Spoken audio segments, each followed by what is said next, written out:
Well, the news that 3 nuclear reactors at one site are all overheating is causing concern way beyond Japan. So what's going on inside the plant and how dangerous is the situation there? Science correspondent David Shukman reports. This is the nuclear power station causing most concern, Fukushima Daiichi, filmed before the disaster struck. Designed to cope with earthquakes, it's in serious trouble. The number 1 reactor went wrong first. Yesterday, the building housing it exploded as pressure rose.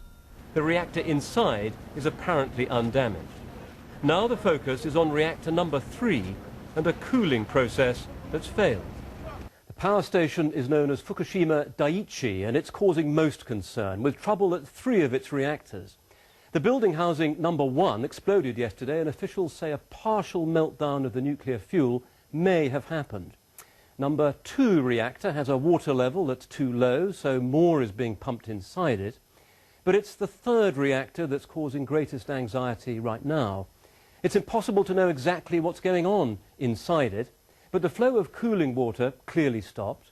The fuel rods will have heated up, and officials say it's possible they started to melt. The risk is that the pressure is too great for the steel reactor. Even though the reactor is shut down, it still needs a flow of water to avoid overheating.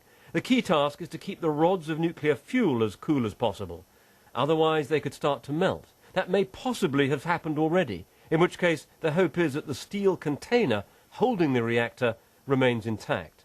Local residents are being checked as they leave the area. Radiation levels did rise briefly around the plant, and about 100 people have recorded some level of contamination. But officials say there's been no major leak of radioactivity, a great relief. It's entirely right that they should check this, not least because if there are higher levels, that's not just a matter for the individual, it's more information about what's happened at the plant, which is important in the whole process. So this is very important information for the individuals and for the plant. But from what I've seen coming from the authorities so far, I don't think this is an issue that people will be worrying about. But the authorities tackling the crisis at Fukushima have increased the size of the zone which may be at risk. From 10 kilometres to 20, hundreds of thousands of people are being moved out. This comes amid confusion. There are different theories about why the first reactor building exploded, and there's disagreement about how serious things are now.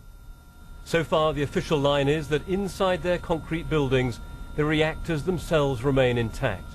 That's crucial because it reduces the risk of a serious leak. But the authorities still aren't in full control. David Shukman, BBC News. Joining me now is a nuclear physicist and radiation and environmental protection expert from the University of Surrey here in the UK, Professor Patrick Regan. Thanks very much for coming in. Now, I mean, looking at that report, and what is your most concerning aspect of this situation? How worried are you about it? I mean, it's hard to judge this from 8,000 miles away, but what appears to have happened is that in a couple of the reactors, the reactor core is overheated. If that happens, it's important to note the reactors have actually shut down. They have shut down, so they're not producing nuclear power as such anymore. But if the reactor core overheats, then some of the radioactive fuel from the fuel rods can get into the core itself. If the reactor continues to get hot and it has no way of releasing pressure, there is a chance or a possibility that the external vessel could break.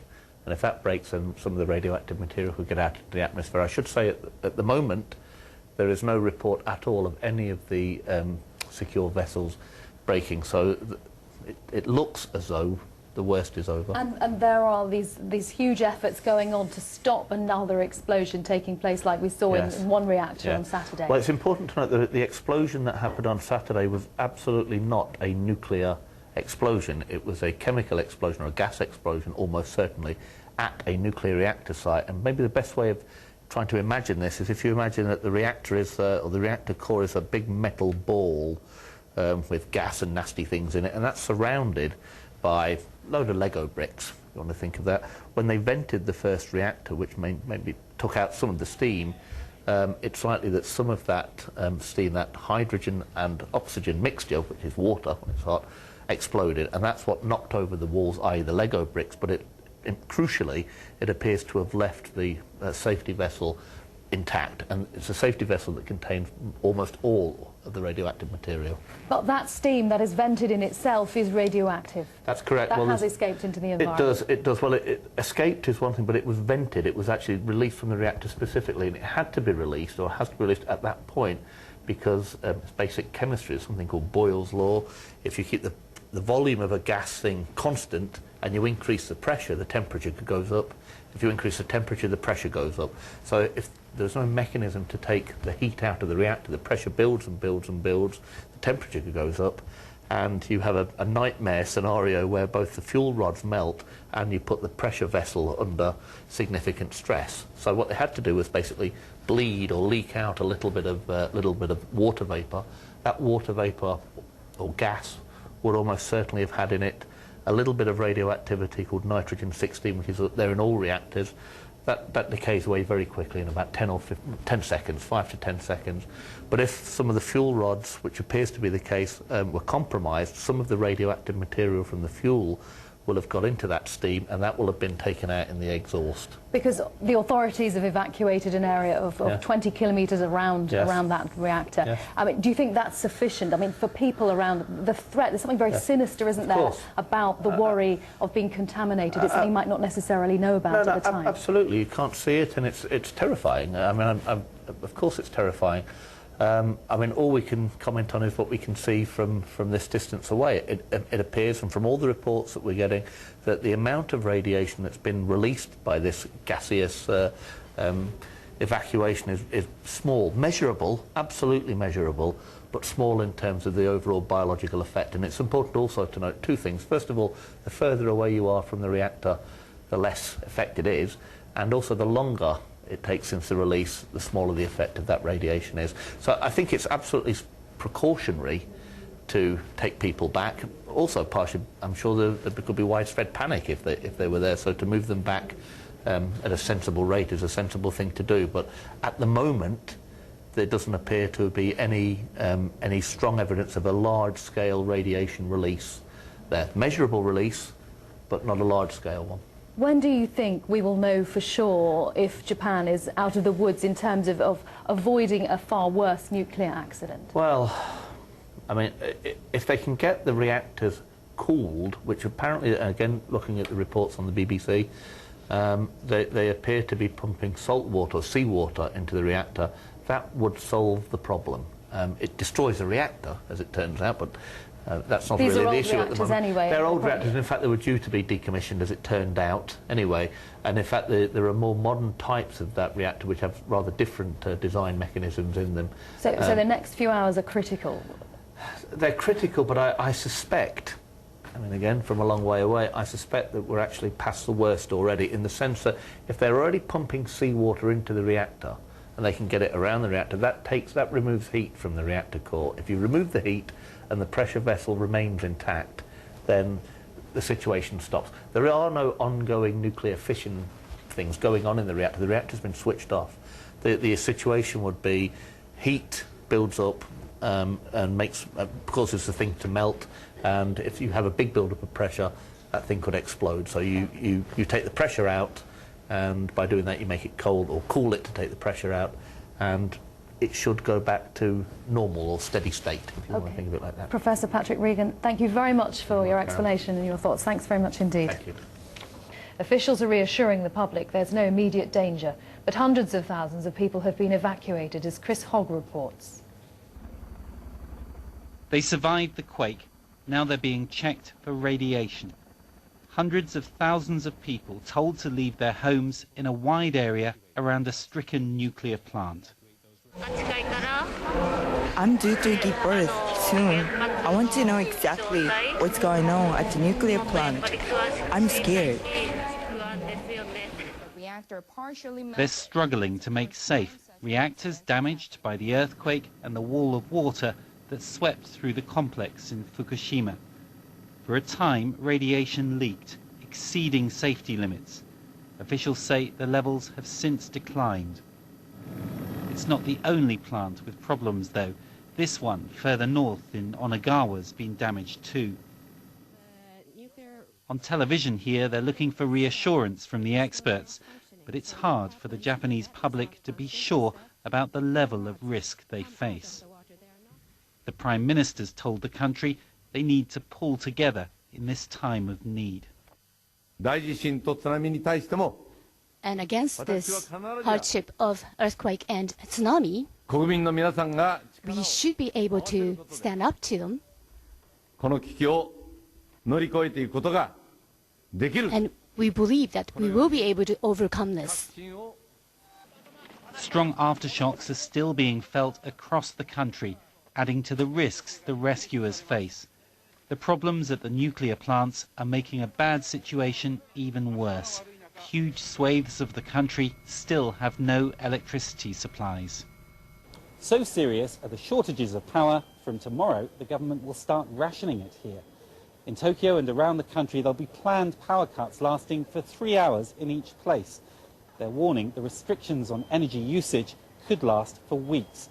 It's a devastating blow for Japan, one of the world's largest economies. Chris Hogg, BBC News, Tokyo.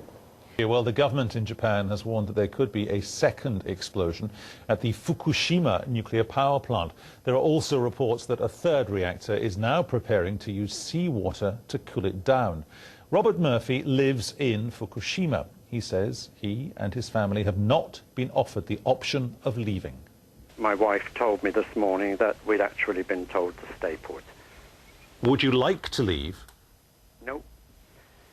The reason being that where would we go to? We don't have a car, the roads would be clogged anyway, and east of us is the nuclear meltdown, to the north is Sendai, and to the south is Tokyo, which is also in trouble. So we're actually relatively well off here at the moment.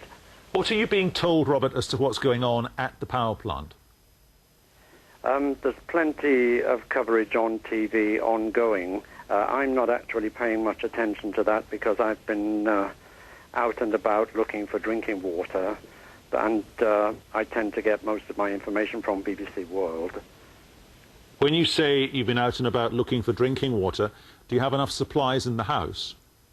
We've got a little, but we are quite uncertain how long this is going to go on. There have been good signs. The first day when the earthquake struck, all power was off, all gas. It was absolutely freezing. But the next morning in our particular area, the power came on, the gas came on, and we were able to have hot drinks. Other areas have, until just tonight, had no power at all, just up the road from us. But drinking water is going down. We don't know. Things are looking up, but we've also been warned that there's another big earthquake in the offing, perhaps, and that there might be power cuts tomorrow or even tonight. Asking you rather maybe an impertinent question, have you ever felt slightly awkward living as close as you do to so many nuclear power plants? Yes, but I lived close to the power plant in Kent, and we've always been aware that at any time that could go. And as a little child, I remembered milk and other foodstuffs suddenly being interrupted in Britain, and it turned out after 30 years when the papers became public that Mr. Macmillan had decided not to publicize the fact that we'd had a near meltdown up in the Lake District. So this is an earthquake-prone country, so it's on the cards that something like this is going to happen, I think. And when you play with nuclear, you have to take what happens. So people just live with it, I think. The Japanese seem to be very good at putting up with the real situation and getting on with things. They're superb muddlers through. Robert Murphy, a resident of Fukushima, talking to me a little earlier.